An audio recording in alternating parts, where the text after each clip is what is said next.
नमस्कार दोस्तों, आप सभी का स्वागत है हमारे इस चैनल पर। आशा करता हूं कि आप सब अच्छे और स्वस्थ होंगे। दोस्तों, ये तो हम सब मानते हैं कि हमारी जिंदगी में कई समस्याएं होती हैं और कई समस्याएं की वजह हम खुद ही होते हैं, जो हम जाने अनजाने अपने लिए उत्पन्न करते हैं। कई बार हम ऐसा देखते हैं कि हमारी जो समस्याएं होती हैं वह अपने मन को नियंत्रण में ना रखने की वजह से उत्पन्न हो जाती हैं। हम यह भी जानते हैं कि अगर हम अपने मन को नियंत्रण में रख ले तो हमारी जिंदगी सरल हो जाएगी, लेकिन हम में से सिर्फ कुछ ही लोग असल में ऐसा कर पाते हैं। ऐसी क्या बात होती है जो हम अपने मन को काबू नहीं कर पाते और हमारा मन जो कहता है हम वही करने लगते हैं, फिर चाहे वह काम हमें अच्छा लगे या ना लगे। ऐसा कहिए कि हम एक तरह से अपने मन के गुलाम हो जाते हैं। तो दोस्तों, अब यह बात आती है कि हम ऐसा क्या करें जो हम अपने मन को काबू में कर पाए, ताकि हम अपनी जिंदगी को सरल बना सकें। आपको इसी बात का हल बताने के लिए हम आपके लिए आज लेकर आए हैं एक कहानी जो एक भिक्षु के बारे में है। इससे पहले हम कहानी की ओर बढ़े, आप इस चैनल को प्लीज सब्सक्राइब कर लीजिए, ताकि हमारे ऐसे ही ज्ञानवर्धक वीडियोस आप तक पहले पहुंच सके। तो दोस्तों, अब चलते हैं कहानी की ओर। आज की कहानी है एक भिक्षु की। दोस्तों, भिक्षु वह होता है जो अपने जिंदगी में सब कुछ त्याग कर किसी एक चीज को अपना लक्ष्य बना लेता है। दोस्तों, कोई भी इंसान भिक्षु ऐसे ही नहीं बन जाता। उसकी जिंदगी में ऐसा कुछ ना कुछ होता है जो उसे इस राह पर ले जाती है।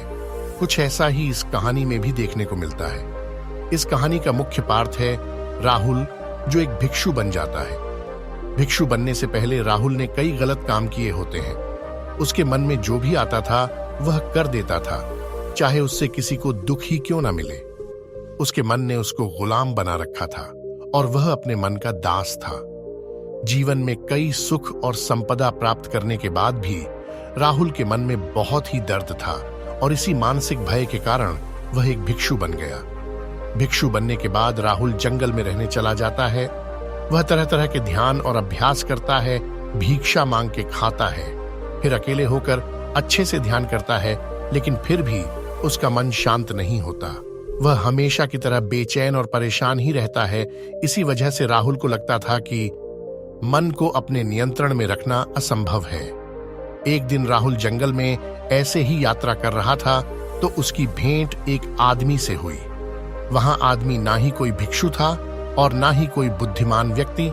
वह तो बस एक साधारण सा आदमी था जो भेड़ बकरी चराने का काम करता था।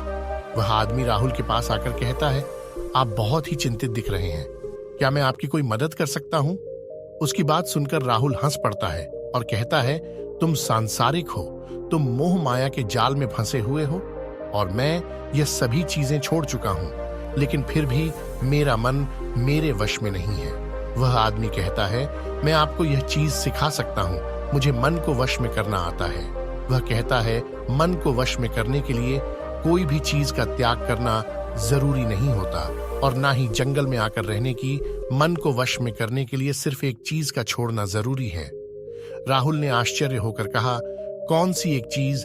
वह आदमी कहता है, वह एक चीज है गलत जानकारी। आज तक हमारे अंदर जो भी जानकारी गई है, उसी जानकारी से हमारा मन का और मस्तिष्क का निर्माण हुआ है। राहुल पूछता है, लेकिन वह कैसे? वह आदमी कहता है, मान लीजिए आपने कभी भी पपीता नहीं खाया है, तो क्या आपको पपीता खाने का मन करेगा? नहीं ना। इसीलिए हमारा मन का निर्माण जानकारी से होता है। राहुल उस व्यक्ति के बातों से प्रभावित हो जाता है और कहता है, क्या तुम मुझे इसके बारे में विस्तार से बता सकते हो? वह आदमी कहता है, तुम अपने मन को नियंत्रण तभी कर पाओगे जब तुम अपने मन के जड़ों को देख पाओगे। जैसा मैंने पहले कहा, मन का निर्माण जानकारी से होता है, और जानकारी का प्रवेश हमारे मन में 5 द्वारों से होता है। पहला, आंख। हम जो भी देखते हैं, चाहे वह अच्छा हो या बुरा, वह सभी चीजें हमारे मन में इकट्ठा हो जाती हैं। दूसरा, कान। हम जो कुछ भी सुनते हैं, वह सभी चीजें हमारे मन में एक बीज की तरह बोए जाते हैं। तीसरा, जीव। हम जो कुछ भी खाते हैं, उस चीज का स्वाद हमारे मन में बैठ जाता है। चौथा, नाक। हम जब कुछ भी सूंघ लेते हैं, चाहे वह खुशबू हो या बदबू, वह चीज हमारे मन में छप जाती है। पांचवा स्पर्श, हम जब कोई भी चीज छू लेते हैं तो उसका एहसास हमें हमेशा याद रहता है और वह चीज हमारे मन में अंकित हो जाती है। ये 5 द्वारों से हमारे अंदर जो भी जानकारी अंदर आती है वह जानकारी बीजों के रूप में जमा हो जाती है और धीरे धीरे वृक्ष का रूप ले लेती है। हमारा मन गीली मिट्टी की तरह होता है जिस पर हम यह बीज बोते हैं। अगर हम खुद ही अपने मन में गलत जानकारी बोते हैं तो भविष्य में वह जानकारी वृक्ष बन के हमें ही नुकसान पहुंचाता है।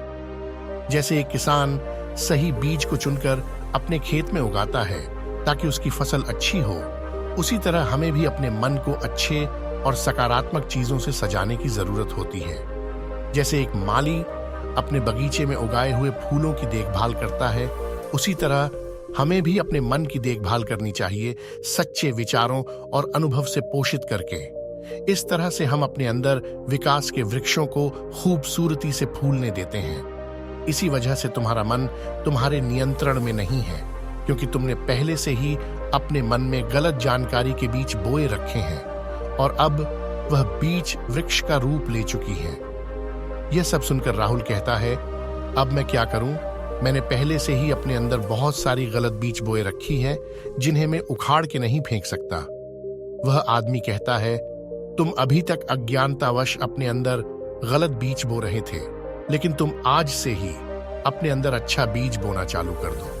अगर तुम्हारे अंदर हजारों गलत बीज है तो क्या हुआ, अब तैयार हो जाओ लाखों अच्छे बीज बोने के लिए। लेकिन तुम इस बार यह ध्यान में रखना कि तुम्हारे अंदर जो जानकारी आ रही है वह गलत है या सही। राहुल ने पूछा, यह मुझे कब तक करना पड़ेगा? उस आदमी ने बताया, पूरी जिंदगी। उसने बताया, जैसे तुम अपने पेट को अच्छा खाना देते हो ताकि तुम्हारा शरीर स्वस्थ रह सके, उसी तरह तुम्हें अपने मन को अच्छे और सही विचारों से भरना होगा। तुम्हारे जीवन में हमेशा हर परिस्थिति में 2 विकल्प होंगे, सही और गलत। उस वक्त तुम्हें हमेशा सही को ही चुनना पड़ेगा। हो सकता है तुम्हें सही रास्ता चुनने से तकलीफ हो, लेकिन वह तकलीफ सिर्फ कुछ समय के लिए ही होती है। इसीलिए तुम्हें जितना भी तकलीफ हो, लेकिन तुम्हें हमेशा सही चीजों को ही चुनना है। जितनी बार तुम सही रास्ता चुनते हो, उतने ही सही बीज तुम्हारे अंदर बोई जाएंगे, और जिस दिन तुम्हारे अंदर सही बीजों की संख्या गलत चीजों से ज्यादा हो जाएंगे, उस दिन तुम्हारा मन तुम्हारे नियंत्रण में होगा। तो तुम आज से ही इस बात पर अमल करना शुरू कर दो। राहुल उस आदमी की बात मान लेता है और उसको धन्यवाद करके वहां से चला जाता है। तो दोस्तों, आपको यह कहानी कैसी लगी नीचे कमेंट सेक्शन में जरूर बताइएगा, और अगर अच्छी लगी तो प्लीज इस चैनल को सब्सक्राइब जरूर कर लीजिए। हम आपके लिए ऐसे ही नए नए ज्ञानवर्धक कहानियां रोज लेकर आएंगे। तो अब मैं मिलता हूं अपने दूसरे वीडियो में। तब तक के लिए अपना और अपने परिवार का ध्यान रखें।